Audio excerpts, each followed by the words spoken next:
رب ورته فرمایي او دستا په اولاد کې خاتم النبیین هم دی اولم دی ظاهرم دی باطنم دی راضی په اخر کې مقام او مرتبه د دل پورته ده مقام او مرتبه د امت هم پورته ده هغه پیغمبر دی چې د په خاطر باندې آدم علیه السلام ستانه نبوت هم دی جنت هم د په خاطر دی بلکې لو لاقا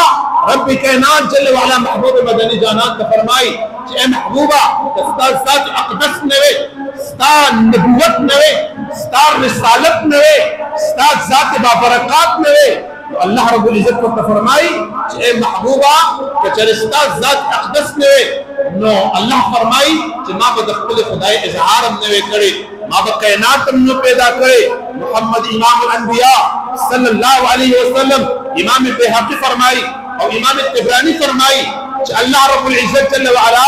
کہ نبی کریم صلی اللہ علیہ وسلم ذات نوے پیدا کرے دنیا یوز رب رب کائنات نوے پیدا کرے فرمائی کتاب فطرت کے سربرق پہ جو نام احمد رقم نہ ہوتا تو نقش ہستی ابر نہ سکتے وجود لوح و قلم نہ ہوتا آقا علیہ السلام کا ذات نوے نہ لوح نہ قلم نہ چرندو نہ پرندو نہ آسمان بلندی وا نہ سمندرونو طغیانی وا نہ زمکه هغه گہرائی وا نہ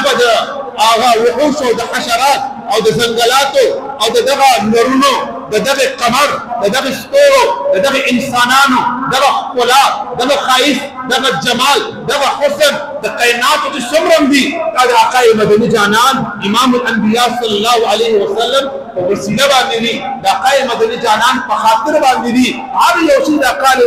السلام په وجه باندې دي ذکر هو فرمای چې حسن یوسف د عیسی ید بیضا داری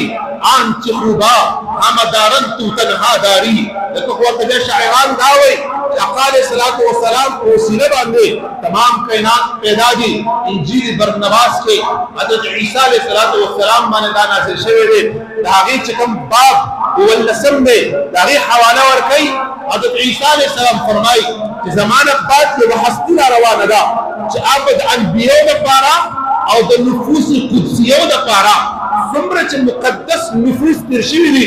انبیاء دا اولان دی نفوس قدسیوں ترشوی دی انبیاء بعد النفوس قدسیو دی اغا نفوس قدسیو دا پارا او دا اغا انبیاء دا پارا با اغا یو زرخیت سمندر وی اغا یو دریاب وی یعنی چی سمرد انبیاء نبوت تے رسولان و رسالت تے